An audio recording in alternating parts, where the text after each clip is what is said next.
இந்த வீடியோவில் 6ஆம் வகுப்பு முதல் 12ஆம் வகுப்பு வரையிலான தமிழ் ஃபுல் டெஸ்ட்டு நம்ம பார்க்க போகிறோம். இதில் முக்கியமான 20 வினாக்களை எக்ஸாம் மாதிரி செஞ்சு பார்க்க போகிறோம். இந்த 20 வினாக்களுக்கு உங்களுக்கு எவ்வளோ மார்க் வந்திருக்கு அப்படிங்கிறத மறக்காமல் கீழே கமெண்ட் பண்ணுங்கள். இந்த வீடியோ உங்களுக்கு யூஸ்ஃபுல்லாக இருந்ததுன்னா மறக்காமல் சேனலை சப்ஸ்கிரைப் பண்ணுங்கள். முதல் கேள்வி, கூற்று 1 செய்யுளுக்கும் மரபுக்கும் உள்ள தொடர்பை பற்றி அகநானூறு கூறுகின்றது. கூற்று 2 எழுத்து சொல் பொருள் யாப்பு அணி என்னும் 5 அதிகாரங்களை கொண்டுள்ளது தொல்காப்பியம். இந்த 2 கூற்றுகளில் எது சரியானது? Answer option B. கூற்று 1 மற்றும் 2 இரண்டுமே தவறானது. ஏன்னா கூற்று 1 பாருங்கள், செய்யுளுக்கும் மரபுக்கும் இடையே உள்ள தொடர்பை பற்றி கூறும் நூல் தொல்காப்பியம். கூற்று 2 எழுத்து சொல் பொருள் யாப்பு அணி என 5 அதிகாரம் கொண்டது தொல்காப்பியம். இது தவறு. மொத்தமே தொல்காப்பியத்தில் 3 அதிகாரங்கள் தான் உண்டு. அவை எழுத்ததிகாரம், சொல்லதிகாரம், யாப்பதிகாரம். மொத்தமே 3 அதிகாரம். எழுத்து சொல் பொருள் எழுத்து சொல் பொருள் என்று 3 அதிகாரங்கள் மட்டும்தான் உண்டு. யாப்பதிகாரமும் அணி அதிகாரமும் கிடையாது. அதனால் கூற்று 1 மற்றும் 2 இரண்டுமே தவறானது. Answer option B. Next question, Tamil எழுத்து சீர்திருத்த பணியில் ஈடுபட்டவர் யார்? தமிழ் எழுத்து சீர்திருத்த பணியில் ஈடுபட்டவர் யார்? Answer option D, Periyar. Answer Periyar. இன்னொரு கேள்வி கூட இதில் கேட்பாங்க, தமிழ் எழுத்துக்களில் மாபெரும் சீர்திருத்தத்தை கொண்டு வந்தவர் யார் அப்படின்னு கேட்டாங்கன்னா அது கால்டுவெல். அதுவே தமிழ் எழுத்து சீர்திருத்த பணியில் ஈடுபட்டவர் அப்படின்னு மட்டும் கேட்டாங்கன்னா அது தந்தை பெரியார். நெக்ஸ்ட், டேஷ் தோன்றிய பிறகே தமிழ் எழுத்துக்கள் நிலையான வடிவம் பெற்றது. எது தோன்றிய பிறகே தமிழ் எழுத்துக்கள் நிலையான வடிவம் பெற்றது? ஆன்சர் ஆப்ஷன் ஏ, அச்சுக்கலை. ஆன்சர் அச்சுக்கலை. நெக்ஸ்ட் கொஸ்டின், தமிழில் சொல் என்பதன் பொருள் என்ன? சொல் என்பதன் பொருள் என்ன? ஆன்சர் ஆப்ஷன் சி, நெல். சொல் என்றால் நெல் என்று பொருள்.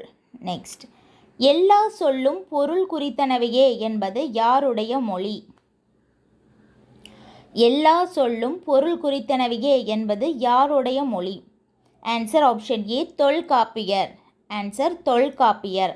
அதாவது தொல்காப்பியத்தில் ஒரு வாசகம் இருக்கும், எல்லா சொல்லும் பொருள் குறித்தனவையே, ஒவ்வொரு சொல்லுக்கும் ஒரு பொருள் உண்டு அப்படிங்கிறது தான் இதோட பொருள். நெக்ஸ்ட், தென்னிந்திய மொழிகளில் திணை பால் எண் ஆகியவற்றை காட்டும் பாலரி கிளவிகள் இல்லாத மொழி எது? தென்னிந்திய மொழிகளில் திணை பால் எண் ஆகியவற்றை காட்டும் பாலரி கிளவிகள் இல்லாத மொழி எது? Answer option D, Malayalam. மலையாளத்துக்கு மட்டும்தான் திணை பால் எண் ஆகியவற்றை காட்டும் பாலரி கிளவிகள் கிடையாது தென்னிந்திய மொழிகளிலேயே. நெக்ஸ்ட் கொஸ்டின், கீழ்கண்ட கூற்றுகளை காண்க. 2 கூற்றுகள் இருக்குது. இதில் எது சரியானது அப்படின்னு சொல்லிட்டு நம்ம பார்க்க போகிறோம். ஐரோப்பிய மொழிகளோடு தொடர்புடையது வடமொழி என்று முதலில் குறிப்பிட்டவர் கால்டுவெல். இது சரியான கூற்றா? இது தவறான கூற்று. இது தவறான கூற்று. 2வது கேள்வி நம்ம பார்க்கலாம். தமிழ், தெலுங்கு, கன்னடம், மலையாளம் போன்ற மொழிகளை ஒப்புமைப்படுத்தி ஆய்ந்து இவை தனியொரு மொழி குடும்பத்தை சார்ந்தவை என்ற கருத்தை முதலில் முன்வைத்தவர் பிரான்சிஸ் எல்லிஸ். இது சரியான கூற்று. அதனால் ஆன்சர் ஆப்ஷன் சி. கூற்று 2 மட்டுமே சரியானது. கூற்று 2 மட்டுமே சரியானது, 1 தவறானது. நெக்ஸ்ட், கீழ்கண்ட கூற்றுகளை காண்க. ஒவ்வொரு கூற்றாக நம்ம பார்க்கலாம். இந்தியாவில் பேசப்படும் மொழிகளின் எண்ணிக்கை 1300க்கும் மேற்பட்டது. இந்திய மொழிகளை 4 மொழி குடும்பங்களில் அடக்கலாம். திராவிட மொழிகள் மொத்தம் 28.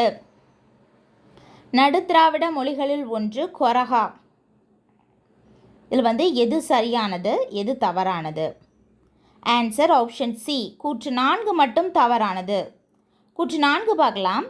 நடுத்திராவிட மொழிகளில் ஒன்று கொரகா, இது தவறானது. இது தென் திராவிட மொழிகளில் ஒன்று தான் கொரகா. மற்ற ஆப்ஷன்ஸை நம்ம பார்க்கலாம். இந்தியாவில் பேசப்படும் மொழிகளின் எண்ணிக்கை 1300க்கும் மேற்பட்டது. இந்த கூற்று சரியானது. இந்திய மொழிகளை 4 மொழி குடும்பங்களுக்குள் அடக்கலாம். இந்த கூற்றும் சரியானது. திராவிட மொழிகள் மொத்தம் 28. இந்த கூற்றுமே சரியானது. கூற்று 4 மட்டும்தான் தவறானது. நெக்ஸ்ட், கீழ்கண்டவற்றுள் எது சரியான வரிசையில் அமைந்துள்ளது? அதாவது ஹீராஸ் பாதிரியார் என்பவர் தமிழ் அப்படிங்கிற சொல்லிலிருந்து தான் திராவிடா அப்படிங்கிற சொல் வந்ததாட்டு குறிப்பிடுவார். அது எப்படி எப்படி வந்ததாட்டு குறிப்பிட்டிருப்பார். அந்த வரிசையில் எது சரியானது? Answer option A. தமிழ் அப்படிலேருந்து தான் தமிழா அப்படின்னு வந்து தமிழா அப்படின்னு ஆகி ட்ரமிழா, ட்ராமிழா, திராவிடா, திராவிடா அப்படின்னு ஆயிடுச்சு. ஆன்சர் வந்து ஆப்ஷன் ஏ. நெக்ஸ்ட் கொஸ்டின், தவறான இணையை தேர்க. தவறான இணையை தேர்க. மொத்தம் வந்து 4 ஆப்ஷனில் இருக்குது. இதில் வந்து எது தவறானது? Answer option D. மேற்கண்ட எதுவும் இல்லை. இதில் வந்து தவறானது எதுவும் இல்லை. எரிதிரை அப்படிங்கிற வந்து எருதிரான் அப்படின்னு ஆங்கிலத்தில் சொல்லுவாங்க. கலன், கலையுகோய், நாவாய், நாயோ. ஓகே, ஆனால் இதில் வந்து தவறான இணை எதுவுமே இல்லை. ஆன்சர் வந்து ஆப்ஷன் டி. நெக்ஸ்ட், 3 என்ற தமிழ் சொல் கன்னடத்தில் எவ்வாறு குறிப்பிடப்படுகிறது? 3 என்ற தமிழ் சொல் கன்னடத்தில் எவ்வாறு குறிப்பிடப்படுகிறது? Answer option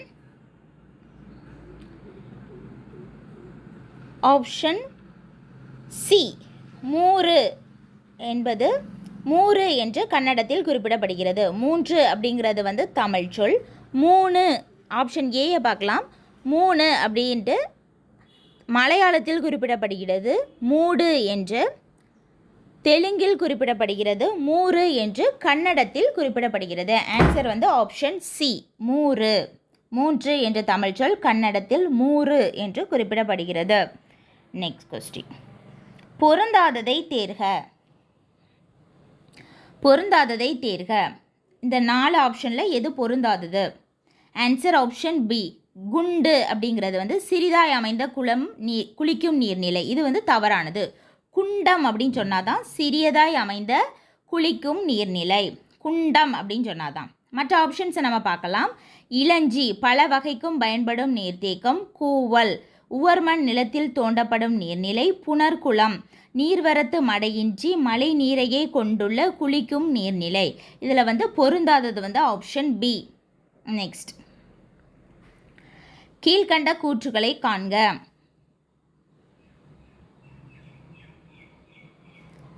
answer option B. 1 மட்டும் சரியானது. கூற்று 1 மட்டும் சரியானது. எப்படின்னு பார்க்கலாம். கிரேக்கத்தில் வெண்பா வடிவ பாடல்கள் சாப்போ என்று அழைக்கப்படுகின்றன. அது சரியானது. கிரேக்கத்தில் துன்ப சுவையுடைய பாடல்கள் இளிவரல் என்று அழைக்கப்படுகின்றன. இது தவறானது. கிரேக்கத்தில் துன்ப சுவையுடைய பாடல்கள் இலிகியா என்று அழைக்கப்படுகிறது. அதுவே தமிழில்தான் இளிவரல் என்று அழைக்கப்படுகிறது. அதனால் ஆன்சர் வந்து கூற்று 1 மட்டும் சரி, 2 தவறு. நெக்ஸ்ட், கூற்று காரணம். ரோமானியர்களுக்கும் நமக்கும் இருந்த வணிக தொடர்பு உறுதிப்படுத்தப்பட்டது. அரிக்கமேடு அகழாய்வில் ரோமானிய மட்பாண்டங்கள் கிடைத்தன. இது வந்து காரணம்.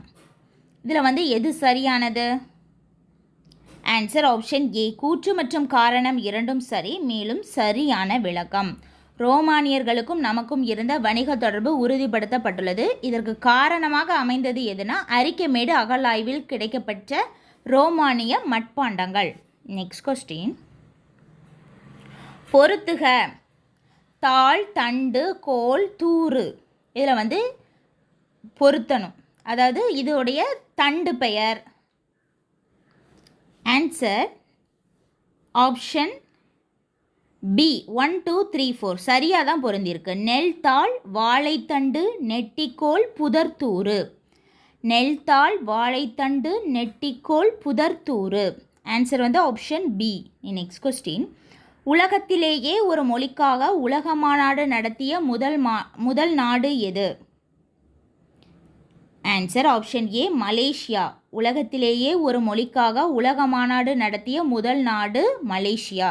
அந்த மொழி தமிழ் மொழி என்று கூறியவர் யாருன்னா அப்பாத்துரையார். இதில் வந்து மொத்தம் 3 கொஸ்டின்ஸ் வரும். உலகத்திலேயே ஒரு மொழிக்காக உலக மாநாடு நடத்திய முதல் நாடு மலேசியா. அது எந்த மொழிக்காகனா தமிழ் மொழிக்காக அப்படின்னு சொன்னவர் யாருன்னா அப்பாத்துரையார். நெக்ஸ்ட், சங்ககாலம், இடைக்கால இலக்கியம், இக்கால இலக்கியம். ஆன்சர் ஆப்ஷன் ஏ 1, 2, 3. சங்க இலக்கியத்தில் தோப்பு என்று அழைக்கப்பட்டது, இடைக்கால இலக்கியத்தில் தோட்டம் என்று அழைக்கப்பட்டது, இக்கால இலக்கியத்தில் பூங்கா என்று அழைக்கப்பட்டது. ஒரே பேர் தான், மூணுமே சேம் மீனிங் தான். ஆனால் சங்க இலக்கியத்தில் எப்படி அழைக்கப்பட்டது, இடைக்காலத்தில் எப்படி அழைக்கப்பட்டது, இக்காலத்தில் எப்படி அழைக்கப்பட்டது. தோப்பு தோட்டமாகி தற்போது பூங்காவாகி மாறிவிட்டது. நெக்ஸ்ட், பொறுத்துக. பொறுத்துக.